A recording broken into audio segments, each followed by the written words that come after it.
राग द्वेष के विजेता, मोक्ष मार्ग के प्रतिपादक चरण तीर्थंकर श्रवण भगवान महावीर स्वामी के चरणों में कोटि कोटि वंदन करते हुए एक प्रभावकारी चर्चा चक्रवर्ती बीच में प्रतिज्ञाधारी अखंड बाल ब्रह्मचारी आचार्य सम्राट पूज्य श्री जयमल जी महाराज साहब के चरणों में कोटि कोटि वंदन करते हुए उन्हीं के 11वें पट्टेदार आचार्य सम्राट पूज्य श्री शिवचंद्र जी महाराज साहब के चरणों में कोटि कोटि वंदन। जय गच्छाधिपति व्याख्यान वाचस्पति उग्र विहारी वचन सिद्ध साधक पार्वती पट्टेदार आचार्य प्रश्री पार्षद जी महाराज साहब घोर तपस्वी उपाध्याय प्रश्री गुणचंद्र जी महाराज साहब मेरे अंतस्था के आयाम मम जीवन धारक परम पूज्य गुरुदेव डॉक्टर श्री पदम चंद्र जी महाराज साहब के चरणों में कोटि कोटि वंदन करते हुए सभी गुरु भगवंतों के चरणों में वंदन करते हैं। गुरुदेव श्री क्या क्या से आत्मबंधुओं, आज हम दशरथी सूत्र के चौथे अध्ययन के आधार पर तनाव का टुकड़ा करेंगे। यहाँ पर तनाव का मतलब तनाव नहीं है, जैसे फॉर एग्जांपल आप तनाव का मतलब टेंशन डिप्रेशन ऐसा सोचते होंगे ना, तो तनाव का मतलब एक और भी होता है। अगर आप तनाव शब्द भी अगर यूज करते हैं तो भी उसका अर्थ क्या है, टेंशन। बट ये वो वाला टेंशन नहीं है, ये वो वाला टेंशन नहीं है, यानी जो चिंता करता है वो वाला टेंशन नहीं है। ये जो साइंस के अंदर जो टेंशन होता है ना, यानी खींचा, वो वाला टेंशन। तो तनाव का मतलब क्या है, खिंचाव हो सकता है। जैसे उदाहरण के लिए ज्ञानी जी बताते हैं कि दशरथी सूत्र के अंदर जो चौथा अध्ययन है, तो उस चौथे अध्ययन में हम देखते हैं कि जब भी कोई साधक संयम अंगीकार करते हैं, पहले सामायिक चारित्र दिलाया जाता है करमी मंत्र के पाठ से, उसके बाद जगन्य 7 दिन, मध्यम 4 महीना और उत्कृष्ट 6 महीने, इसके बाद उनको 5 महाव्रत आरोपित किए जाते हैं। और वो भी किसके माध्यम से, दशरथी सूत्र के चौथे अध्ययन के माध्यम से उनको 5 महाव्रत और छठा रात्रि भोजन त्याग, ये 6 व्रत, 5 महाव्रत और छठा व्रत, ये 6 उनको आरोपित किए जाते हैं और यम नियम वगैरह दिए जाते हैं। तो यहाँ पर हम आज देखेंगे कि किस तरह से साधक संयम को सुरक्षित रख सकता है। तो तनाव यानी खिंचाव का मतलब क्या होता है, जैसे एक तंबू होता है, टेंट, तो उस तंबू को डोरी से हम क्या करते हैं, खींच करके बांध करके रखते हैं, तभी वो तंबू जो टेंट है वो सुरक्षित रहता है। ठीक वैसे ही संयम रूपी तंबू को सुरक्षित रखने के लिए, आत्मा की रक्षा के लिए ये तनाव का टुकड़ा है जो चौथे अध्ययन के आधार पर है। तो प्रारंभ करते हैं। सबसे पहले बताया जाता है कि 17 प्रकार के संयम रूपी तंबू, तंबू का मतलब होता है टेंट। अब आपको पता है कि एक तंबू बांधने के लिए आपको क्या क्या चीजों की आवश्यकता पड़ती है। सबसे पहले खंभे होने चाहिए ना, पिलर्स होने चाहिए, चाहे वो पिलर्स परमानेंट हो या लकड़ी के हो या लोहे के हो, पिलर्स तो होने चाहिए। तो तंबू को सुरक्षित रखने के लिए खंभे चाहिए, खंभे के साथ साथ खूंटियां भी चाहिए, है ना। और ये खूंटियां बड़ी कीलें होती है, बड़ी कील। फिर इन खूंटियों के अंतर्गत और छोटी कीलें भी होती है, जिसको छोटी मारवाड़ी की भाषा में मेक हो सकती है, मेक बोलते हैं ना मारवाड़ी में। तो छोटी कील हो, छोटी कीलें होती है, या इसे एक और शब्द बताया गुड़लिया, गुड़लिया। और उसके बाद यहाँ पर छोटी छोटी रस्सी भी चाहिए, जिससे तनाव है, छोटी रस्सी। तो ये सारी चीजें होती है, तब जाकर के एक तंबू व्यवस्थित रह सकता है।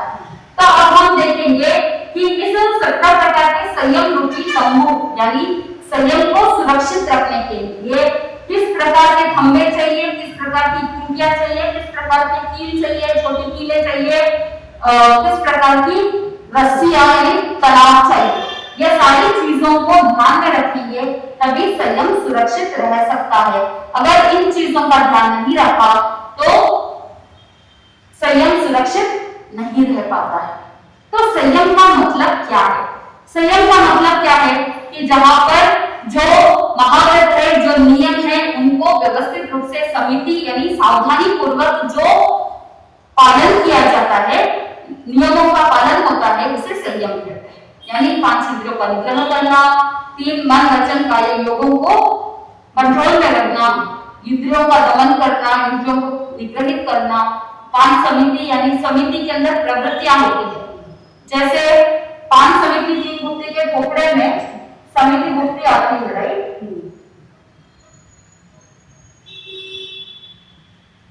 समिति का मतलब है प्रवृत्ति, बुद्धि का मतलब है निवृत्ति। तो यहाँ पर प्रवृत्ति के अंदर सावधानी रखना और निवृत्ति के अंदर संपूर्ण रूप से निग्रहित करना, त्याग करना, निवृत्ति होना। तो ये दोनों चीजें व्यवस्थित होती है, तब जाकर के संयम अच्छे से पालन किया जा सकता है। तो यहाँ पर हम देखेंगे, सबसे पहले हमको जानना पड़ेगा ना कि 17 प्रकार के संयम कौन कौन से हैं। तो तनाव का मतलब छोटी रस्सी, तनाव का मतलब छोटी रस्सी। और यहाँ मोटे रूप से अगर समझना हो तो जो टेंशन, जो खिंचाव होता है, जिसकी वजह से संयम सुरक्षित रह सकती है। अगर छोटी रस्सियों से बांधा नहीं जाए तंतु को, तंबू को, तो व्यवस्थित रूप से नहीं टिक पाता है। तो ये एक टेंट या तंबू से कंपेयर किया है संयम। तो 17 प्रकार के संयम कौन कौन से हैं? सबसे पहले है 1 से 9। ये जो संयम है वो जीव संयम है, यानी पृथ्वी काय मैं एक एक ही लिखूं। पृथ्वी काय, अपकाय, पृथ्वी काय संयम, अपकाय संयम, तेरुकाय संयम, वायुकाय संयम,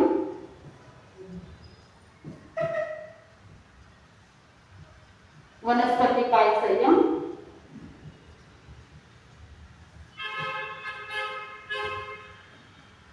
देहेंद्रिय संयम, तेंद्रिय संयम, चौरेंद्रिय संयम, पंचेंद्रिय संयम,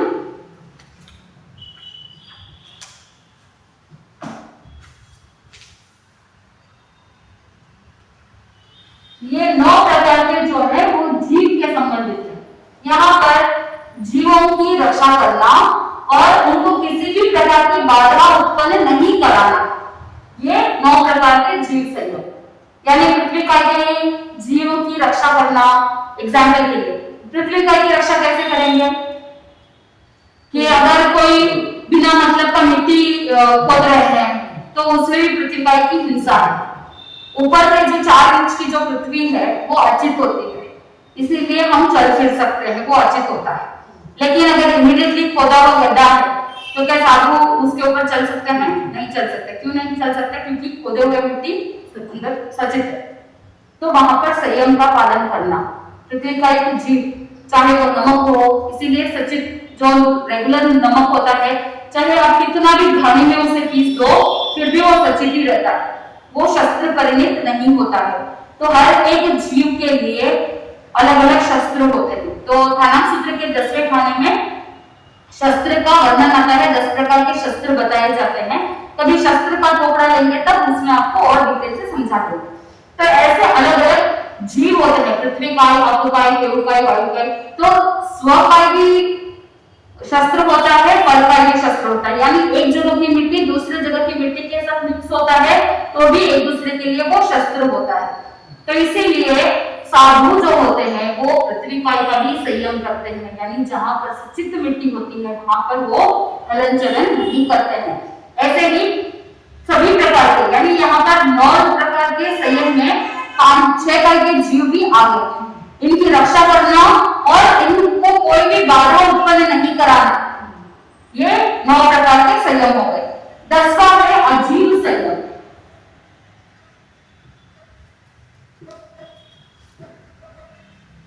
अजीव संयम का मतलब होता है जो अजीव वस्तुएं हैं, जो उद्बल है, उनके प्रति भी सावधानी रखना। इसका मतलब क्या हुआ कि अजीब वस्तुओं के द्वारा, उपद्रवों के द्वारा जो हिंसा होती है उसको भी रोकना, यत्न रखना। उदाहरण के लिए अगर मेरे हाथ से ये नीचे गिर जाए और नीचे अगर कोई चींटी चल रही हो तो क्या होगा? हिंसा होगी। तो इसीलिए भगवान ने बताया कि सुई कुशाग्र मात्र, यानी कोई भी छोटी से छोटी वस्तु भी क्या करना? यत्न से लेना और यत्न से रखना। इसीलिए वो है अजीव संयम, यानी जो नॉर्मल अजीब वस्तुएं हैं, उद्गल है, उनका भी क्या करना है? यत्न करना। जीवों की यत्न तो करनी ही है, लेकिन अजीब वस्तुओं की भी यत्न करनी है, क्योंकि वहां पर डायरेक्टली इनडायरेक्टली क्या हो जाता है? हिंसा हो सकती है। इसलिए भगवान ने कहा अजीब संयम। 11वां है प्रेक्षा संयम। यहाँ पर प्रेक्षा का मतलब क्या है कि जहां पर स्थान, उपकरण आदि जो भी वस्तुएं होती है वहां पर पर्यवेक्षण करना। इसका मतलब यह होता है कि ऐसे स्थान जहां पर जीवों की उत्पत्ति ज्यादा हो, ऐसे स्थान जहां पर जीव होते हैं, ऑलरेडी होते हैं, ऐसे स्थानों पे उठना बैठना नहीं चाहिए। जैसे उदाहरण के लिए गुरु भगवान, साधु भगवान विहार करते हैं। विहार करने के बाद वो क्या करेंगे कि कोई एक स्थान में रुकते हैं, करेक्ट? तो जब वो एक स्थान में रुकते हैं तो सबसे पहले देखते हैं कि वो जो स्थान है वो निर्जीव है या नहीं है। अगर उस स्थान में बहुत ज्यादा जीवों की उत्पत्ति हो रही है, कीड़े मकोड़े बहुत ज्यादा है, मकड़ी के बहुत सारे जाले हैं, ऐसे घरों में या ऐसे बिल्डिंग्स में, ऐसे स्थान में जहां पर जीव ज्यादा हो, वहां पर उठना बैठना नहीं चाहिए। वो प्रेक्षा से जहां पर जीवों की उत्पत्ति होती है वहां पर पर्यवेक्षण करना, देखना कि ऐसे स्थान, ऐसे उपकरण। अब फॉर एग्जाम्पल आपके घर से कोई पाट ले, गवेषणा करके लेकर के आए, लेकिन अगर ऐसे पाट के नीचे अगर बहुत सारे जाले हैं, वहां पर बहुत सारे जीव है, चींटियां चल रही है, तो क्या वो पाट ले सकते हैं? नहीं ले सकते। तो वो देखना, ध्यान रखना, वो कौन सा संयम है? प्रेक्षा संयम, जिससे देखा जाता है, पर्यवेक्षण किया जाता है तो स्थान की शुद्धि है या नहीं है, किसी उपकरण की शुद्धि है या नहीं है, वस्त्र, पात्र आदि जो भी उपयोग में ले रहे हैं उनके अंदर कहीं कोई जीव जंतु तो नहीं है। ये सारी जो अवलोकन करना है, सारा कुछ जो प्रेक्षण करना है, वो प्रेक्षा से। ठीक है। उसके बाद 12वां आता है। देखो यहाँ पर 12वां जो संयम आता है उसमें 2 तरह के शब्द आते हैं। कहीं कहीं उपेक्षा संयम आता है और कुछ किताबों में उत्प्रेक्षा संयम भी आता है। ये दोनों वर्ड्स मिलेंगे। तो ये 17 प्रकार के संयम का वर्णन समवायिक सूत्र के 17वें समवाय में भी वर्णन आता है और आवश्यक सूत्र में जो 33 बोल का पाठ आता है उसमें भी 17 प्रकार के संयम का वर्णन आता है। तो उपेक्षा संयम के अंदर ज्ञानीजन बताते हैं कि चाहे शत्रु हो या मित्र हो या कोई इष्ट जन है या अनिष्ट जन है या कोई इष्ट अनिष्ट वस्तु है, चाहे व्यक्ति विशेष हो या चाहे कोई वस्तु विशेष हो, किसी के भी प्रति राग द्वेष भाव नहीं रखना, सभी के प्रति मध्यस्थ भाव रखना, यानी न्यूट्रल रहना, न राग है न द्वेष है, ऐसी भावना रखना उपेक्षा संयम। और उत्प्रेक्षा का मतलब क्या होता है कि गृहस्थों के पाप कर्मों की अनुमोदना नहीं करना। गृहस्थ जीवन में जो भी पाप कर्म होते हैं उनकी अनुमोदना नहीं करना, वो उत्प्रेक्षा संयम है। और उपेक्षा संयम के अंदर चाहे शत्रु हो या मित्र हो, चाहे इष्ट वस्तु हो या अनिष्ट वस्तु हो, उनके प्रति कोई भी राग द्वेष भावना नहीं रखना, मध्यस्थ भाव रखना, यानी इक्वानिमिटी, समभाव, वो उपेक्षा संयम। उत्प्रेक्षा में क्या होता है कि गृहस्थ के द्वारा जो पाप कर्म किए जाते हैं उसकी अनुमोदना नहीं करना। तो ये दोनों शब्द आते हैं। तो आवश्यक सूत्र में अलग आता है, समवायिक सूत्र में, तो ये दोनों शब्द मिलते हैं, तो दोनों का अर्थ समझ लेना चाहिए। उसके बाद है 13वां है प्रमार्जना संयम।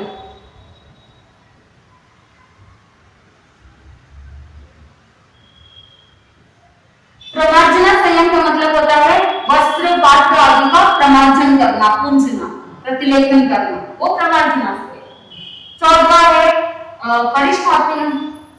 परिष्ठापनिका संयम।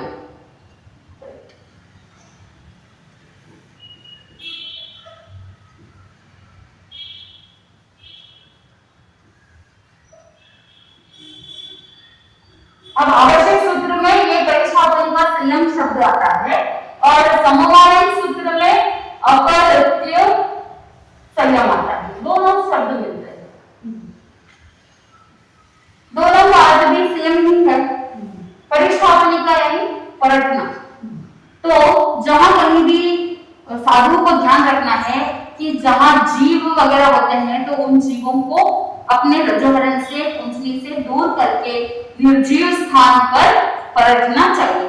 पलटने की जो विधि होती है उसके अनुसार विधि पूर्वक पलटना चाहिए, वो परिस्थापन का संयम। और समवायिक सूत्र में इसी को अपवृत्तीय संयम बोलते हैं। ठीक है, ये 14वां संयम। 15वां, 16वां और 17 ये तीनों योगों का मन संयम, वचन संयम और काय संयम। तो मन, वचन और काय इन तीनों की प्रवृत्ति को शुभ रखना, शुभ प्रवृत्ति में रहना, वो मन संयम, वचन संयम और काय संयम। तो ये 17 प्रकार के जो संयम होते हैं वो 17 प्रकार के संयम रूपी तंबू कहलाते हैं। तो अब अगर इस तंबू को सुरक्षित रखना है तो क्या करना पड़ेगा? थंबे। तो थंबे कौन से होंगे? यहाँ पर थंबे कितने होंगे? 7 प्रकार के थंबे। कौन कौन से? 5 महाव्रत, 6ठा रात्रि भोजन त्याग,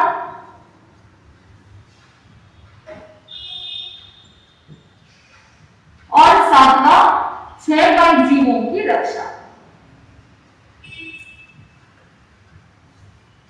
तो ये 7 प्रकार के पिलर है। 5 महाव्रत, रात्रि भोजन त्याग और 6 बाई की रक्षा, ये 7 खंभे हो गए। तो इस संयम रूपी टैंक को सुरक्षित रखने के लिए या उसको एक स्टैंड देने के लिए 7 पिलर्स हमको मिल गए।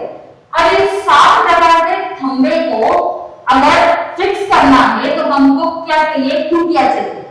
तो ये जो खूंटियां है, बड़ी कीलें हैं, वो कितने होंगे? 33 खूंटियां। तो हम देखेंगे अभी ये 33 खूंटियां कौन कौन सी है।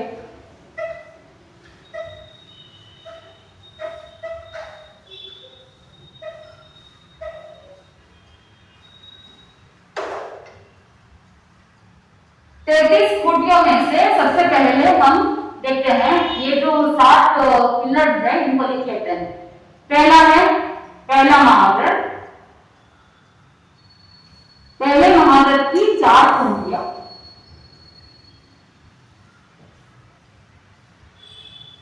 दूसरे महाव्रत की 4 खूंटियां। तीसरे महाव्रत की 6 खूंटियां और चौथे महाव्रत की 3 खूंटियां। 5वें महाव्रत की 6 खूंटियां। 6ठे व्रत रात्रि भोजन त्याग। मैं सिर्फ यहाँ पर आरबीटी लिख रही हूँ, समझ जाना। रात्रि भोजन त्याग उसके 4 खूंटियां, फिर 7वां 6 का रक्षा, 6 का की रक्षा के 6 खूंटियां। अब अगर आपको चौथा अध्ययन दशकालिक सूत्र का आता है तो उसमें हम जब पहले महाव्रत का बोलते हैं ना, तो उसमें हम क्या बोलते हैं? सुहुमंगा, बायरंगा, दसंगा, थावरंगा। यानी 4 खूंटियां कौन कौन सी है? सूक्ष्म, बादर, जीव। 4 प्रकार के होंगे ना पहले महाव्रत में। तो सूक्ष्म जीव, बादर जीव, स्थावर और त्रस। इन 4 प्रकार की खूंटियों को क्या करना पड़ेगा? उनको संयमित रखना पड़ेगा। तो पहले महाव्रत की 4 खूंटियां हैं, सूक्ष्म, बादर, स्थावर और त्रस। दूसरे महाव्रत की, अब दूसरा महाव्रत क्या है? सत्य, है ना। तो ज्ञानीजन कहते हैं कि 4 प्रकार से व्यक्ति झूठ बोलता है। दशकालिक सूत्र के अंदर चौथे अध्याय में हम बोलते हैं कोहाभाव यानी क्रोध, कोहभाव, लोहाभाव यानी लोभ, उसके बाद भयावह है हास्य। तो व्यक्ति क्रोध के कारण से झूठ बोलता है, लोभ के कारण से झूठ बोलता है, भय के कारण से झूठ बोलता है और हास्य यानी हंसी मजाक में झूठ बोल देता है। तो इन चारों प्रकार की त्रुटियों को कंट्रोल में रखेंगे तभी तो सत्य का यानी सेकंड महाव्रत का पालन हो सकता है। तो सेकंड महाव्रत की कितनी कुंटियां? 4, क्रोध, लोभ, भय और हास्य। फिर तीसरे महाव्रत में 6 कुंटियां है। उसमें आता है ना अपंगा, बहुंगा, अनुंगा, तुलंगा, चित्तमंतंगा और चित्तवृत्तंगा, ये शब्द आते हैं। यानी अब तीसरा क्या है महाव्रत अचौड़। व्यक्ति क्या कर सकता है? अल्प यानी थोड़ा, बहु यानी ज्यादा, अपंगा बहुंगा, अनुंगा यानी सूक्ष्म, स्थूल, चित्तमंतम यानी सचित और अचित्तमंतम यानी अचित। ये 6 प्रकार की चीजों का क्या कर सकता है व्यक्ति? चोरी कर सकता है। थोड़ा कर सकता है, ज्यादा कर सकता है, बारीकी से कर सकता है, मोटे रूप से कर सकता है, या सचित चीजों का कर सकता है या अर्चित चीजों का कर सकता है। तो इसलिए इन सबको कंट्रोल करने से क्या होगा? तीसरे महाव्रत व्यवस्थित रूप से यानी तीसरा पिलर भी स्ट्रॉन्ग रहेगा। इसकी वजह से इन 6 कुटियों की वजह से ये तीसरा पिलर स्ट्रॉन्ग रह सकता है। अब चौथा पिलर क्या है? चौथा महाव्रत। ये 6 प्रकार की 6 कुटियां हैं। अल्प यानी थोड़ा, बहु यानी ज्यादा। अब कोई चोरी करता है तो थोड़ी सी चोरी कर सकता है, छोटी चीजों की चोरी कर सकता है। बहु यानी अधिक ज्यादा चोरी कर सकता है, बड़ी वस्तु की चोरी कर सकता है, बड़े रूप में कर सकता है, बड़े रूप में। छोटी छोटी चोरियां कोई एक छोटी चीज उठानी है। तो अल्प, बहु, सूक्ष्म, सूक्ष्म यानी माइन्यूट थिंग्स, छोटी छोटी। फिर स्थूल यानी बड़े रूप में, मोटा। इसमें और इसमें बहु यानी अधिक, बहुत सारी चीजें, अल्प यानी थोड़ी चीजें और सूक्ष्म यानी कम, स्थूल यानी बड़ा और सचित यानी आपको पता ही है, सचित किसी व्यक्ति को किडनैप कर लिया या किसी सचित वस्तु की चोरी कर ली। अचित, अचित के अंदर दूसरे सारे पुद्गल और आ सकते हैं, किसी ने सोने का नेकलेस चुरा लिया। तो ये सारी चीजें अलग अलग प्रकार से जो हो सकती है चोरी, उन सब के ऊपर जो कंट्रोल होता है उससे इन 6 कुटियों को स्ट्रॉन्ग रखने से तीसरा पिलर, तीसरा महाव्रत सुरक्षित रह सकता है। अब चौथे महाव्रत के अंदर, चौथा महाव्रत क्या है? ब्रह्मचर्य, मैथुन का त्याग। तो मैथुन सेवन किस किस प्रकार से हो सकता है? मनुष्य, सबसे पहले देव, देवता, मनुष्य, तिर्यक। तो जो श्रावक श्राविका होते हैं उनके लिए मर्यादित जीवन होता है। देव आप अपने चौथे महाव्रत में क्या बोलते हैं? देवता मनुष्य तिर्यक संबंधी एक विहम त्रिविहनम न करे भी मनसा वैसा कायसा दुव्यम त्रिविहनम करते हैं। लेकिन मनुष्य संबंधी एक विहम एक विहनम, लेकिन साधु के लिए सर्व रूप से देवता के साथ मनुष्य और तिर्यक तीनों प्रकार के जीवों से क्या नहीं करना? मैथुन सेवन नहीं करना, ब्रह्मचर्य का पालन करना। तो चौथे महाव्रत की कुंटियां कितनी है? 3, देवता, मनुष्य और तिर्यक। तो इन 3 जीवों संबंधित मैथुन सेवन हो सकता है, तो उसे निग्रहित करना, मैथुन का त्याग करना, तो चौथा महाव्रत सुरक्षित रह सकता है। 5वें महाव्रत की 6 कुंटियां, जैसे तीसरे महाव्रत की 6 कुंटियां थी, वैसे के वैसे 5वें महाव्रत की भी 6 कुंटियां, परिग्रह इकट्ठा करना। तो वो कैसा हो सकता है? अल्प, बहु, सूक्ष्म, स्थूल, सचित, अचित। थोड़ा इकट्ठा करना, ज्यादा इकट्ठा करना, छोटी चीजें इकट्ठा करना, मोटी चीजें, बड़ी चीजें इकट्ठा करना, सचित वस्तुओं को इकट्ठा करना, सचित लोगों को इकट्ठा करके रखना, किसी के प्रति अटैचमेंट रखना, अचित वस्तुओं को इकट्ठा करना, उनके प्रति ममत्व भाव रखना। तो ये 6 दोनों सेम है, अल्प, बहु, सूक्ष्म, स्थूल, सचित और अचित।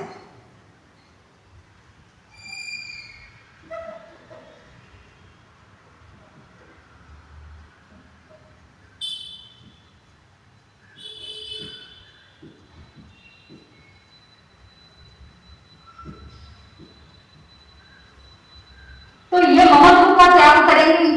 प्रति, तो पांचवा महाव्रत जो है अपरिग्रह वो सुरक्षित रह सकता है। छठा क्या है? रात्रि भोजन त्याग, है ना। तो इसमें चार त्रुटियां है। कौन कौन सी? चार प्रकार के आहार, अशन, पान, खादी और स्वते। अशन का मतलब क्या है? भोजन, खाना, खाने के पदार्थ, हाँ, रोटी चावल दाल वगैरह सब। फिर पान में पानी, और खादी में मेवा वगैरह जो भी ड्राई फ्रूट्स वगैरह आते हैं वो सब। स्वादिष्ट में उपवास। तो ये चार प्रकार के आहार का त्याग करना रात्रि के समय में, सूर्यास्त के बाद इन चारों प्रकार का आहार का त्याग करेंगे तो छठा पिलर भी स्ट्रॉन्ग रहेगा। फिर सातवां पिलर क्या है? छह का जीवों की रक्षा। इनकी छह खूंटियां है। छह खूंटियां कौन कौन सी है? छह का पृथ्वी काय, आपकाय, देवकाय, वायुकाय, वनस्पतिकाय और त्रस्ताय। ये छह काय रक्षा की छह खूंटियां। तो टोटल खूंटियां कितनी हो गई? 33 खूंटियां। 17 प्रकार के संयम रूपी तंबू के 7 खंबे, और 7 खंबे के टोटल खूंटियां कितनी हो गई? 33 खूंटियां। अब खूंटियों के लिए मैंने आपको बताया था कि खूंटियों के बाद हमको छोटी छोटी कीलें भी चाहिए होती हैं, जहां पर कील और फिक्स करने के लिए चाहिए होती है, जिसे गुडलिया कहते हैं, छोटी कीलें। वो कितनी है? नहीं, मतलब एक एक खूंटी के लिए 9 गुडलियां होती है, 9 छोटी कीलें होती हैं। तो एक खूंटी में कितनी कीलें? छोटी कीलें 9 की छोटी कीलें। अब वो 9 कौन कौन सी है? 3 करण 3 योग। 9 गुडलिया, मैं गुडलिया लिख देती हूँ। 9 गुडलिया यानी छोटी कीलें भी हो सकती है। तो ये छोटी कीलें कौन कौन सी है? 3 करण और 3 योग। अब 3 करण 3 योग में करूं नहीं, कराऊं नहीं, करने वाला अनमोल नहीं।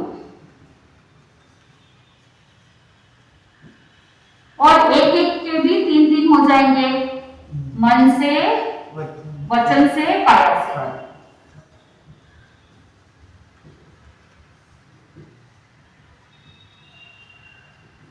करो नहीं मन से, करो नहीं वचन से, करो नहीं काया से। कराओ नहीं मन से, कराओ नहीं वचन से, कराओ नहीं काया से। अनुमोद नहीं मन से, अनुमोद नहीं वचन से, अनुमोद नहीं काया से। ऐसे 9 गुडलियां 9 छोटी कीलें हो जाती हैं।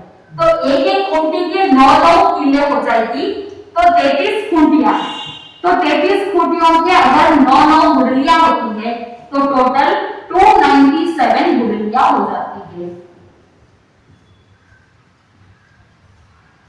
एक एक खूंटी के अगर 9 गुडलियां है तो 33 खूंटियों के 297 छोटी कीलें हो जाती है, गुडलियां हो जाती है। अब अल्टीमेटली हमको छोटी रस्सियां चाहिए, तनाव चाहिए। वो कितने प्रकार के हैं? वो 6 प्रकार के। दशरथ कालिक सूत्र के चौथे अध्याय में आता है से विकुआ विकुणिका, उसमें हम 6 शब्द पढ़ते हैं, दिया वा, दाओ वा, ईगो वा, परिसगो वा, सुत्ते वा, जागरण। ये 6। तो ये 6 तनाव है, छोटी रस्सियां है। कौन कौन से?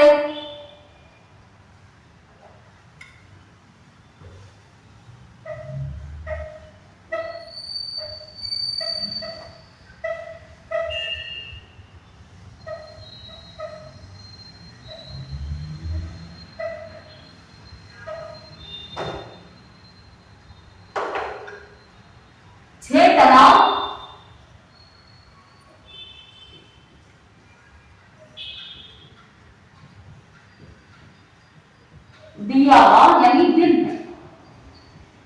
दिन में कोई दोष लगा हो, राव का यानी रात्रि में,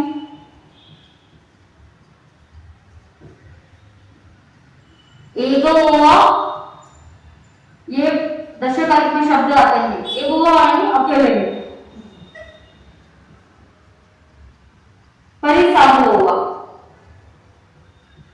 परिसागो साधुओं का मतलब होता है परिषदा में, यानी भीड़ में, ग्रुप में।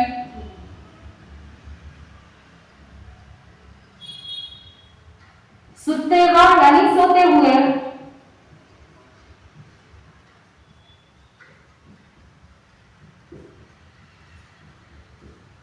जागर मानेगा जागते हुए।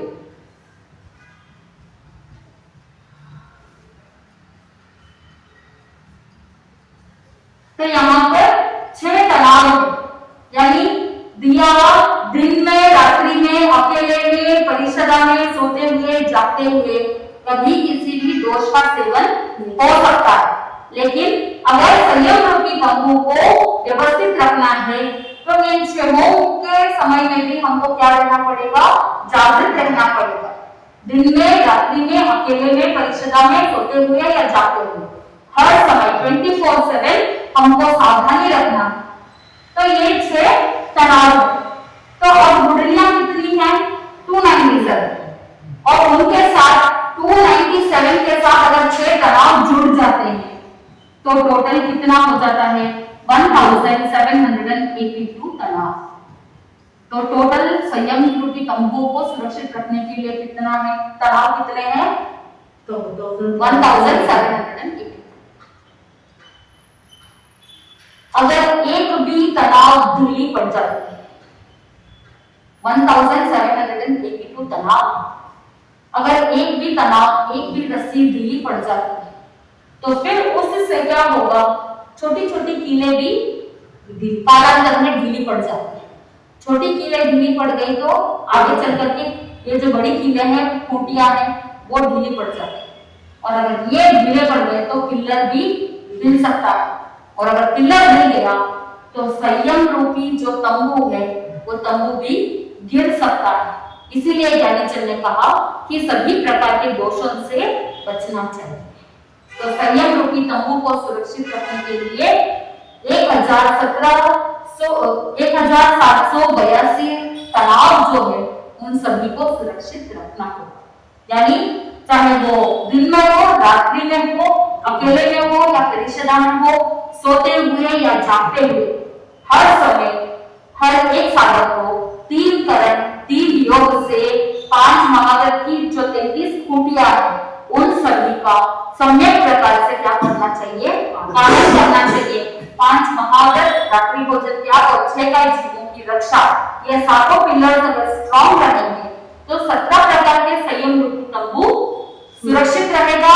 और संयम सुरक्षित रहेगा तो साधक उत्तरोत्तर अपने कर्मों की निर्जरा करते हुए एक समय ऐसा आएगा कि शुद्ध संयम के कारण से वो साधक धर्म ध्यान से शुक्ल ध्यान की ओर आगे बढ़ेगा, और जब शुक्ल ध्यान की ओर आगे बढ़ेगा, यथार्थ चरित्र की ओर आगे बढ़ेगा, तभी मोक्ष की मंजिल को प्राप्त कर सकता है।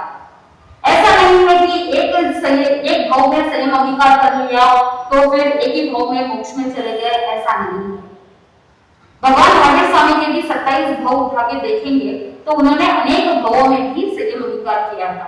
कुछ ऐसे भाव है जहां पर उन्होंने संयम अंगीकार किया था।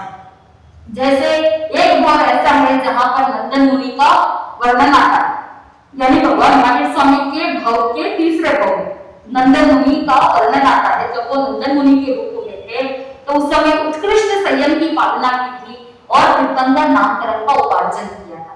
उससे पहले भी अनेक भाव ऐसे हैं जहां पर उनको साधु संतों का, गुरु भगवंतों का सानिध्य मिला था, पंच महाव्रतधारी मुनिराज का सहयोग मिला था, इनका सम्यक नए साल के भाव में हुआ। उसके बाद अनेक ऐसे भाव आए जहां पर उन्होंने संयम अंगीकार किया। तो इसका मतलब क्या हुआ कि अनेक बार इस जीव ने संयम पहले भी अंगीकार किया है, लेकिन क्योंकि हमने अपने संयम रूपी तंबू को सुरक्षित नहीं रख पाए, इसीलिए अभी तक यात्रा चालू है। न जाने कितनी बार संयम लेना पड़ेगा ताकि जितने अनंत कर्म इस आत्मा के साथ जुड़े हुए हैं वो कर्म अगर नाश होना है तो अनेकों बार क्या करना पड़ेगा, हर जन्म में, हर मनुष्य भाव में संयम अंगीकार करते हुए अपने आप को शुद्ध बनाना पड़ेगा। जैसे जैसे प्योरिफिकेशन होता जाएगा वैसे वैसे यात्रा आगे बढ़ती जाएगी। जैसे मान लो इस जन्म में संयम अंगीकार कर लिया, हमने तपस्या के माध्यम से ज्ञान दर्शन चारित्र तप की आराधना के माध्यम से कर्मों की निर्जरा, बट क्योंकि इस जीव के साथ अनंत अनंत कर्म जुड़े हुए हैं तो इतना पुरुषार्थ होना चाहिए कि साधक एक भव का ही बने तो एक भव और करके मोक्ष में जा सकता है, लेकिन इतना पुरुषार्थ नहीं हो पाता है तो पता नहीं और कितने जन्म लेने पड़ेंगे। लेकिन वहां पर मन में भाव यही होना चाहिए कि वह दिन मेरा धन्य हो जिस दिन मैं शुद्ध सम्यक प्रकार से संयम का पालन करूं और मोक्ष की मंजिल को प्राप्त करूं। जैसे आचार्य सम्राट पूज्य श्री जयवंत जी महाराज साहब का संयम जीवन का वर्णन आता है। राजस्थान के मालवा के ऐसे ऐसे क्षेत्र थे जहां पर यतियों का बोलबाला इतना ज्यादा था कि वहां पर सच्चे साधु जा नहीं सकते थे। यदि इतने हावी हो गए थे कि आम जनता के मन के अंदर इतना भय उत्पन्न कर दिया था कि वहां पर ऐसी उल्टी उल्टी शिक्षा दी जाती थी कि पढ़े पुत्र तो मरे पुत्र। तो जब आगे पढ़ने का किसी भी साधक के लिए ओपन था ही नहीं उस जमाने में। उस जमाने में अभी जितने आपको लिटरेचर मिलता है अभी आगम इजिली अवेलेबल है, चाहे वो डिजिटल रूप में हो या चाहे प्रिंटेड बुक के रूप में हो, विपुल मात्रा में आगम उपलब्ध है। हर तरह से आपको चाहे वांचन हो, सूत्र हो, अर्थ हो या विवेचन हो, हर तरह से हर साधन आज के जमाने में अवेलेबल है। और अभी टेक्नोलॉजी इतनी ज्यादा बढ़ गई है कि नॉलेज ज्ञान प्राप्त करने के लिए कोई कमी नहीं, लेकिन केवल ज्ञान प्राप्त करना ही हमारा लक्ष्य नहीं होना चाहिए। ज्ञान प्राप्त करने के बाद उसके प्रति श्रद्धा यानी ज्ञान के साथ दर्शन, दर्शन विशुद्ध होगा तो ही वो ज्ञान सम्यक ज्ञान की श्रेणी में आएगा, नहीं तो वो सिर्फ इंफॉर्मेशन है। सिर्फ इंफॉर्मेशन कलेक्ट करना या सीख लेना या ये कहने के लिए कि मैंने ये अमुक अमुक परीक्षा क्लियर कर ली है या कोई फलान संत ने कह दिया कि हाँ वो तो बड़े ज्ञानी हैं, सिर्फ इस टाइटल को प्राप्त करने के लिए अगर हम नॉलेज गेन करते हैं, इंफॉर्मेशन गेन करते हैं तो अपने आत्मा के लिए कोई गेन नहीं है। सिर्फ ये सारे सेकेंडरी गेन्स है, जो नेम फेम मिलता है वो सारा सेकेंडरी गेन है। लेकिन हर एक साधु को ये चिंतन करना चाहिए कि मैं जो ज्ञान सीख रही हूँ उसके प्रति मेरे मन में श्रद्धा जागृत हो। जैसे जैसे मैं ज्ञान सीखूं वैसे वैसा मेरा सम्यक हो, मेरा दर्शन विशुद्ध हो। तीर्थंकर भगवतों के प्रति मेरी आस्था डे बाय डे क्या होती जाए, बढ़ती जाए। चारित्र शुद्ध तभी हो सकता है जब ज्ञान और दर्शन शुद्ध हो। अगर आपका दर्शन आपका ज्ञान शुद्ध होता है तो it will reflect in your practical life. और प्रैक्टिकल लाइफ में कोड ऑफ कॉन्डक्ट अच्छा कब होगा, जब आपकी विचारधारा ऐसी होगी तब, नहीं तो सिर्फ होती क्रिया रह जाएगी, दिखावा मात्र रह जाएगी। इसीलिए अगर संयम को सुरक्षित रखना है तो ज्ञान दर्शन चारित्र तप ये चारों कनेक्टेड है। अहिंसा का पालन तभी शुद्ध हो सकता है जब आप तपमय हो, अपना जीवन संयममय हो। इसीलिए भगवान ने दशकालिक सूत्र के अंदर पहला सूत्र जो है धम्मो मंगलमुखितम अहिंसा संयमो तो धर्म वो है जो अहिंसा संयम और तप से युक्त है, वही धर्म है। क्योंकि अगर अहिंसा का पालन करना है तो सबसे पहले संयमित होना पड़ेगा, चाहे साधु हो या चाहे श्रावक श्राविका हो, चाहे गृहस्थ हो। संयम का मतलब सिर्फ दीक्षा लेना ही संयम नहीं। 5 इंद्रियों को निग्रहित करना, 5 इंद्रियों के विषयों को कंट्रोल में रखना वो भी संयम है। तो गृहस्थ को भी 5 इंद्रियों पर संयम रखना है। जब वो अपने 5 इंद्रियों पर संयम रखेगा, कषायों को कम करता जाएगा, 18 पापों को कम करता जाएगा, तभी तो वो अहिंसा का पालन कर सकता है। और इंद्रियों पर संयम कब प्राप्त होगा, जब आपके जीवन में तप के लिए जगह होगी। तप केवल उपवास, उपासना, व्यासना ये करने से तप नहीं है। भगवान ने 12 प्रकार के तप बताए, 6 बाह्य तप, 6 आभ्यंतर तप। बाह्य तप तो मात्र आपके लिए एक आलंबन है जिसके माध्यम से आप अभ्यंतर तक की ओर जा सकते हो। प्रायश्चित, विनय, वैयाकृत्य, स्वाध्याय, ध्यान, व्युत्सर्ग, ये जो 6 प्रकार के आभ्यंतर तप है उसमें जाने के लिए आलंबन आधार क्या है, 6 बाह्य तप। लक्ष्य बाह्य तप नहीं है, लक्ष्य आभ्यंतर तप है, लक्ष्य ध्यान है, लक्ष्य व्युत्सर्ग है। यानी शरीर और आत्मा अलग अलग है, इस भेद विज्ञान तक पहुंच करके अपने आत्म स्वरूप में रमण करना, व्युत्सर्ग कर देना, शरीर का भाव त्याग कर देना, अयोगी केवली तक पहुंचना ही लक्ष्य है।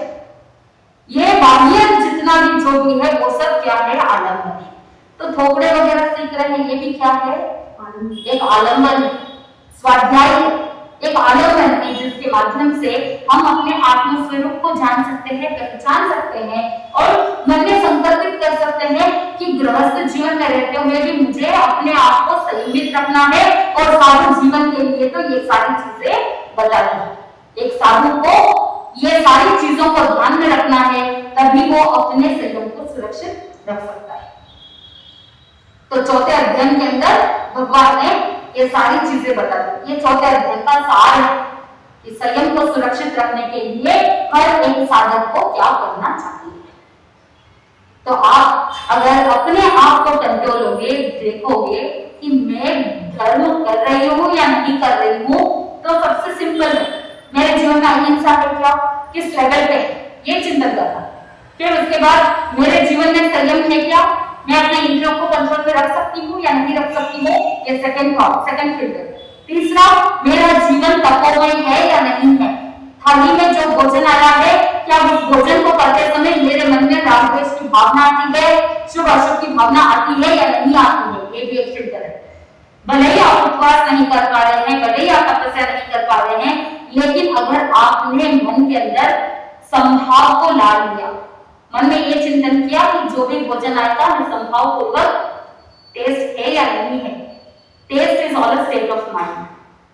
किसी को करेला बहुत अच्छा लगता है, किसी को करेला बहुत तीखा लगता है, कड़वा लगता है, तो किसी को भाता है, किसी को कोई चीज फेवरेट होती है, किसी को कोई चीज के प्रति नफरत होती है। ये सारा का सारा किसका खेल है, मन का खेल है। कोई चीज बुरी नहीं होती, कोई चीज अच्छी नहीं होती। इसीलिए भगवान ने कहा कि राग द्वेष से मुक्त होकर के जीव के प्रति भी संयम रखना, जीव के प्रति भी संयम रखना, तभी हम अपने जीवन को आगे बढ़ा सकते हैं। तो ये रहा तनाव का प्रकोप। गुरु भगवंतों की आज्ञा से जो थोपड़े की क्लास चल रही है, इसके अंदर तीर्थंकर प्रभु महावीर स्वामी ने जो ज्ञान फरमाया है, तीर्थंकर भगवंतों की जो वाणी है, आगम की प्ररूपता के विरुद्ध अगर कुछ कहा हो तो अनंत सिद्ध केवली भगवान के शक्ति से निच्छानंदम सेवम बनते सेवम बनते सेवम। किसी को कोई प्रश्न हो तो पूछ सकते हैं। समझ में आ गया? इजी है। हाँ, ये सब कुछ नया है, मतलब इजी है, पालन करने में। हाँ, पालन करना। बट सिंपल तरीका ये है कि each and every day you take a baby step. हर दिन कुछ नया होना चाहिए, एक छोटा बेबी स्टेप अपनी आत्मा के प्रति, अपने आत्मा की ओर। कल मैंने ये किया था, तो आज मैं अपनी आत्मा को आगे बढ़ाने के लिए एक छोटा स्टेप में क्या ले सकती हूँ, ये चिंतन। रोज कुछ ना कुछ नया आप करेंगे, धीरे धीरे धीरे धीरे इसको सबको समझ लिया, माइंड को बिठा लिया। 17 प्रकार के संयम हैं, तो आपके डेली रूटीन में भी आप पालन कर सकते हैं। जैसे उदाहरण के लिए पृथ्वी काली संयम या वनस्पति काली संयम ही ले लो। कुछ लोगों की आदत होती है बैठे बैठे ऐसे ही पत्ते तोड़ते रहते या अनंत दंड बिना प्रयोजन का काम है।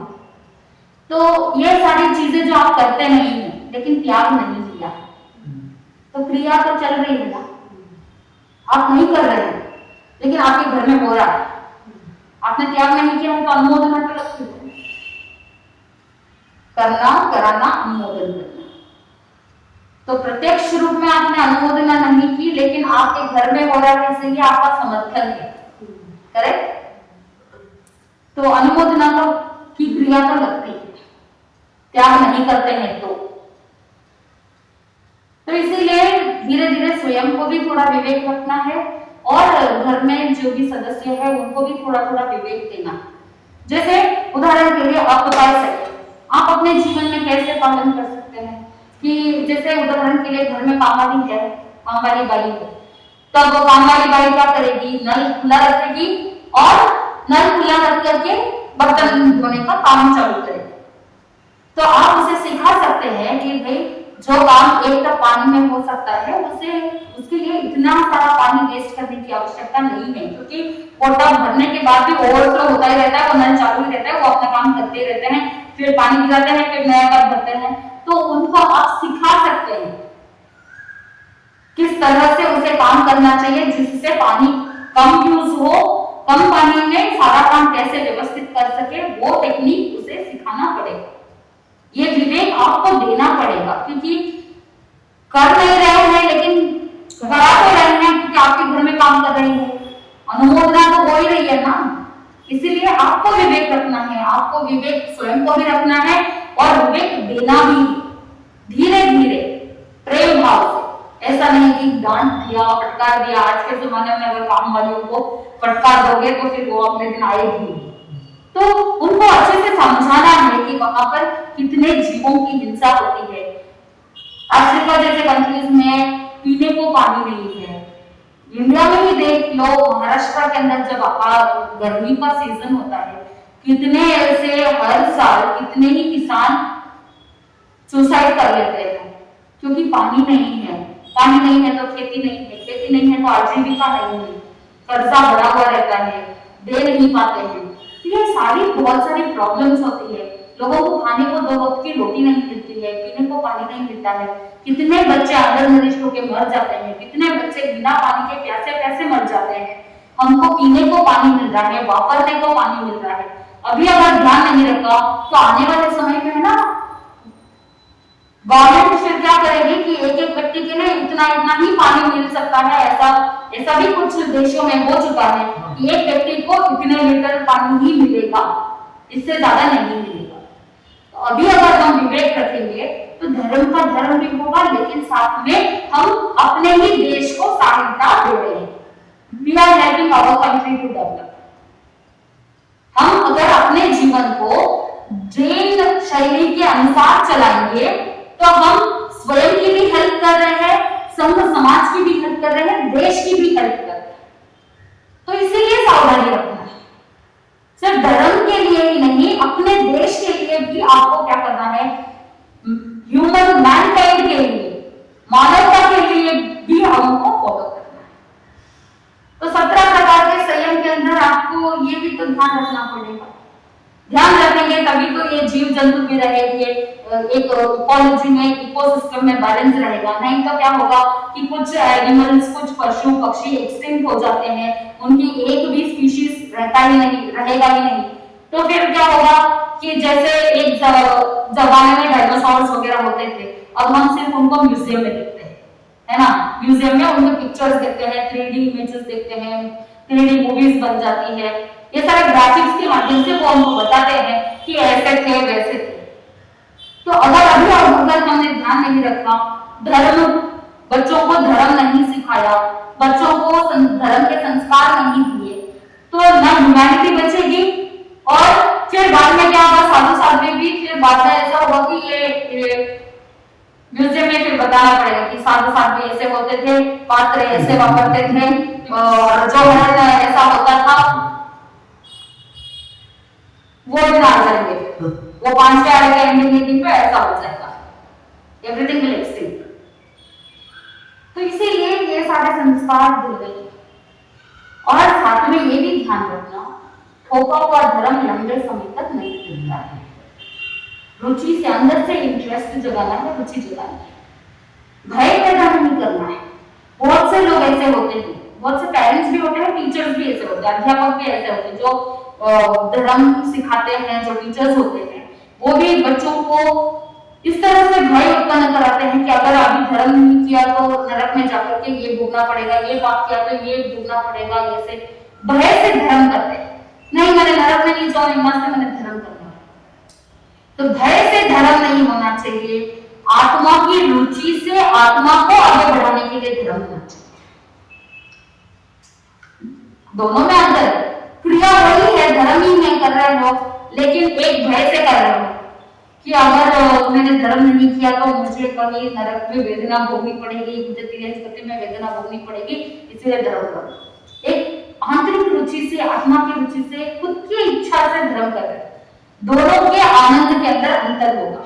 वह मजबूरी है, यहाँ आनंद है, यहाँ आत्मिक आनंद है। तो आपको चूज करना है और बच्चों को भी यही संस्कार देना है कि भय से नहीं। भय क्यों चाहिए? स्वयं निर्भय रहेंगे तभी हम अभयदान दे सकते हैं। खुद इतने भयभीत है तो किसी जीव को क्या अभयदान देंगे और किसी जीव का क्या संयम पालन करेंगे?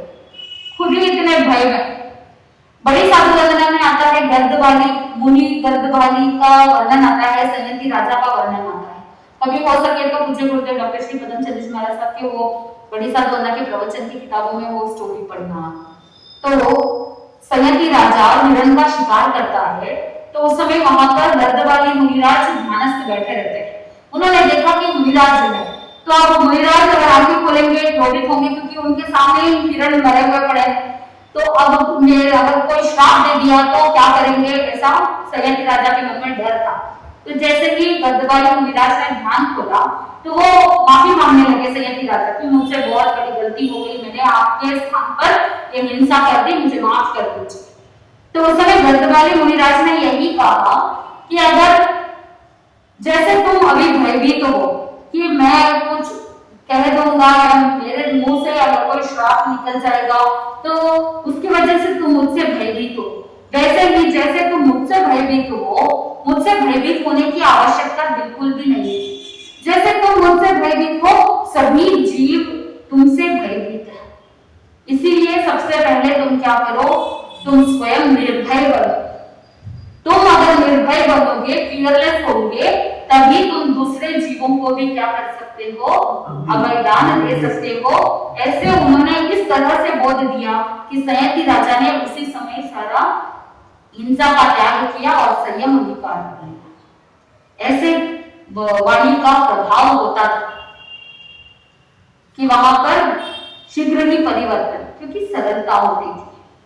तो सरलता से अगर हम दोषों से बचेंगे तभी संयम सुरक्षित रह सकता है।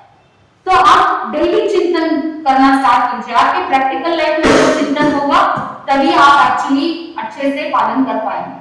फिर धीरे धीरे एक स्टेप आगे बढ़ाते चलेंगे तो आपको खुद को आनंद आएगा, आपको बोझ नहीं लगेगा। नहीं तो बहुत बार ऐसे लोगों को लगता है कि धर्म का पालन करना भी बहुत बड़ा काम है, बर्डन है, ऐसा लगता है लोगों को। उस लाइन में जाना बहुत मेंटली प्रिपरेशन चाहिए, उसके बाद में जब इंटरेस्ट आ जाता है ना तो नहीं। इसीलिए मैं आपको कह रही हूँ कि छोटे छोटे बेबी स्टेप्स कैसे होते हैं व्यवहार में। आपका जो जीवन शैली है, आपका जो लाइफस्टाइल है, उसमें आप छोटे छोटे चेंजेस करते गए। अब जैसे फॉर एग्जांपल 17 प्रकार के संयम को हमने टॉपिक ले लिया।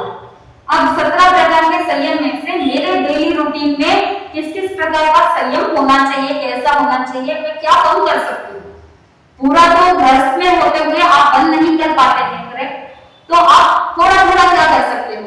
अब जैसे आपके घर में नमक है, एक घरनी में नमक है, तो नमक क्या है, पृथ्वी का एक है, सचित है। तो आपने विवेक रखा कि उस नमक के डब्बे में आपने चम्मच नहीं रखा। अगर आपके ऊपर कोई भार रख दे तो आपको कैसा लगेगा।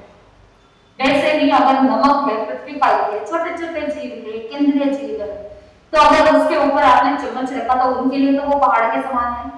तो आपने विवेक रखा कि सबसे पहले तो आपने अचित नमक का प्रयोग किया।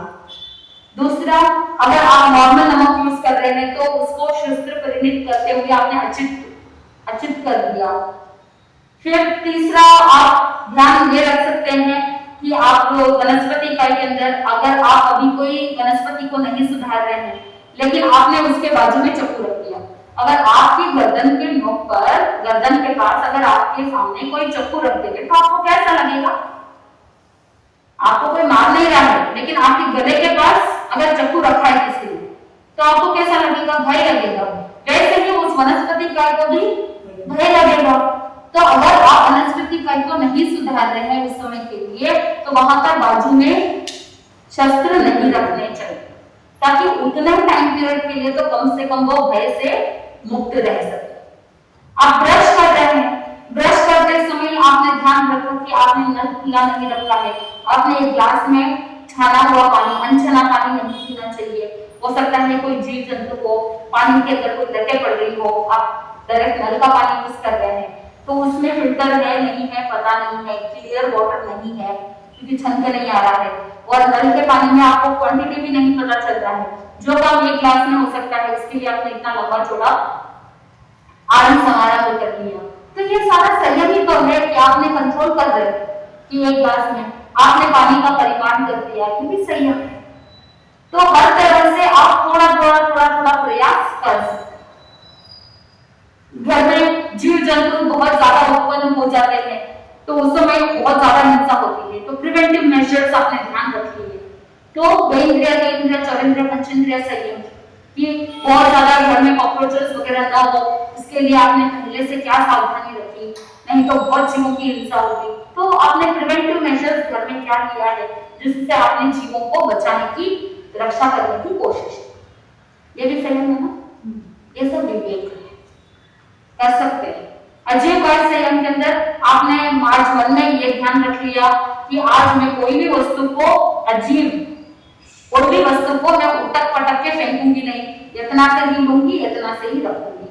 नहीं तो बहुत बार ऐसा होता है कि एक चीज यहाँ पे उठाई, भाग नीचे, तो वो कार्य नहीं करूंगी। आज का मेरा संकल्प होगा, मेरा नियम होगा कि मैं अजीब पर भी संयम रखूंगी। ऐसे एक छोटे छोटे स्टेप्स लेंगे तो फिर व्यवहार अगर आपका सुधर जाएगा, फिर धर्म में प्रवेश करना इजी हो जाएगा। सिर्फ सामायिक करना या किताबें पढ़ने से धर्म नहीं होता है, व्यवहार और धर्म दोनों साथ साथ चलने चाहिए, दोनों का समावेश होना चाहिए। आपकी हर एक एक्टिविटी धर्ममय होनी चाहिए। धर्ममय यानी अहिंसा, संयम, तप। That's all. बहुत इजी है, कॉम्प्लिकेटेड बिल्कुल भी नहीं है। धर्म बहुत सरल है, हमने उसे जटिल बना दिया। हमने मतलब जनता ने, लोगों ने। तो इसीलिए आराम से करो, ना खुद में भय रहना कि धर्म डिफिकल्ट है, ना बच्चों के अंदर ये भय पैदा करने की धर्म डिफिकल्ट है। जैन धर्म बहुत इजी है, इसीलिए भगवान के दर्शन मात्र से ही आप सोचो, धर्म अगर डिफिकल्ट होता तो कोई भी व्यक्ति इतना आसानी से जैन धर्म को फॉलो कैसे कर लेता था उस जमाने में? कुछ नहीं आता था फिर भी फॉलो कर लेते थे, क्योंकि सरलता में धर्म इजीली फॉलो कर सकते हैं। ये तो अब जटिल बना दिया है क्योंकि बहुत ज्यादा फोकस डोंट्स पे, आप डोंट्स पे नहीं डूज पे फोकस कीजिए कि मुझे क्या करना है, मैं अच्छे से लाइफ कैसे आगे बढ़ा सकूं। डूज पे फोकस करेंगे तो डोंट्स अपने आप हट जाएंगे। मुझे अगर मल्टीग्रेन की रोटी खानी है तो मैं दिमाग नहीं लगाऊंगी कि मक्की की रोटी बन रही है या बाजरे की रोटी बन रही है, मैं दिमाग नहीं लगाऊंगी क्योंकि मेरा ध्यान कहाँ है, मुझे तो आज मल्टीग्रेन की रोटी खानी है। That's all. तो मुझे आज क्या करना है उस पर ध्यान देना है, क्या नहीं करना है वो तो हट जाएगा ना, क्योंकि मैं कर ही नहीं रही हूँ। सही है ना? अगर आज मुझे कुछ लिखना है तो मैं उस पर फोकस करूंगी, क्या नहीं लिखना है उस पर फोकस मैं क्यों करूं? ये चीज नहीं करनी है, ये चीज नहीं देखनी है, इस पे फोकस करने के बजाय आज मुझे क्या करना है उस पे मैं फोकस करूंगी तो मेरी एनर्जी ज्यादा बचेगी, मैं ज्यादा फोकस कर पाऊंगी मेरे काम में कि मुझे आज ये करना है, आज मुझे ये टोकरा सीखना है, ये मेरा टारगेट। क्या नहीं करना है उसके लिए, अब अगर किसी ने ऐसी शिक्षा दे दी कि आज तुम्हें ये टोकरा कंडस्ट करना है इसीलिए आज तुम टीवी नहीं देखोगे, आज तुम छोड़ोगे नहीं, तो माइंड रिवर्स जाएगा कि नहीं जाएगा? बच्चों का माइंड रिवर्स जाएगा क्योंकि आपने रोक दिया कि आज खेलना नहीं है, टीवी नहीं देखना है, आज ये नहीं करना है, आज वो नहीं करना है। लेकिन अगर आपने फोकस रखा कि तुम जो भी करो, आज तुम्हारा फोकस है कि तुमको ये सीखना, बाकी क्या कर रहे हो वो अपने आप पता जाएगा, क्योंकि टारगेट क्या बनाया आपने कि आपने उसको सिर्फ डूज के बारे में फोकस करवा रहे हैं। आपने सिर्फ फोकस ये रखा है कि आज मुझे तनाव का टुकड़ा सीखना है, तो ऑटोमेटिकली उसके लिए हमने टाइम निकाल दिया क्योंकि हमारा टारगेट है कि ये सीखना। तो वो 1 घंटा जो हमने सीखा है उसमें अष्टवाद बंद है, उसमें सांसारिक बातों के बारे में कोई भी दिमाग में थॉट नहीं है क्योंकि सारा फोकस यहाँ पर है। ऐसे ही जीवन में फोकस करते जाना है। डोज पे फोकस करेंगे तो डोज अपने आप हट जाएंगे, अलग से डोज के लिए दिमाग लगाने की जरूरत नहीं है। अपने फंडास को, अपने कॉन्सेप्ट्स को बदलना पड़ेगा। कॉन्सेप्ट वही है, लेकिन उसे सिंप्लीफाई करना पड़ेगा और जिस तरीके से हम देखते हैं उन सभी को, उसका नजरिया बदलना पड़ेगा, तो धर्म इजी हो जाएगा। तो ये इस तरीके से धर्म को इजी बना सकते हैं।